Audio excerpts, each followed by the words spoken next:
KG broiler মুরগি তার ফ্যামিলির জন্য খাওয়াতো, সেটাও সরকার কেড়ে নিচ্ছে কেন আমি জানি না। জনগণের বিপক্ষে গিয়ে কোন সরকার এখন পর্যন্ত টিকতে পারেনি। সাধারণ গ্রাহককে প্রতি মাসে 4 থেকে 500 টাকা অতিরিক্ত বিদ্যুৎ বিল দিতে হবে। একজন সাধারণ মানুষ যখন সারা মাস শেষে তার পরিবারের জন্য হয়তো বা 1 কেজি ব্রয়লার মুরগি তার ফ্যামিলির জন্য খাওয়াতো, সেটাও সরকার কেড়ে নিচ্ছে কেন আমি জানি না।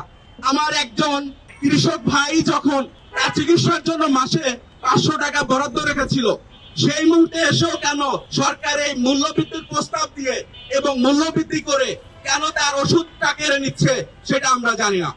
এজন্য আমি আজকের জেডিবির পক্ষ থেকে আজকের এই প্রতিবাদ সমাবেশ থেকে উদাত্ত আহ্বান জানাচ্ছি, অনতিবিলম্বে আপনাদের এই প্রস্তাবনাটি বাতিল করুন। আমরা শুনেছি আপনারা 19 থেকে 20 তারিখ আপনারা বসবেন এবং সেই মিটিং এ যেন এই প্রস্তাবটা বাতিল করা হয়। জনগণের বিপক্ষে গিয়ে কোন সরকার এখন পর্যন্ত টিকতে পারেনি। আপনারাও জনগণের বিপক্ষে যাবেন না, জনগণের কথাগুলো শুনেন। বাংলাদেশের জনগণের বোবা কান্নাগুলো আপনারা কেন বুঝতে পারছেন না আমি জানি না।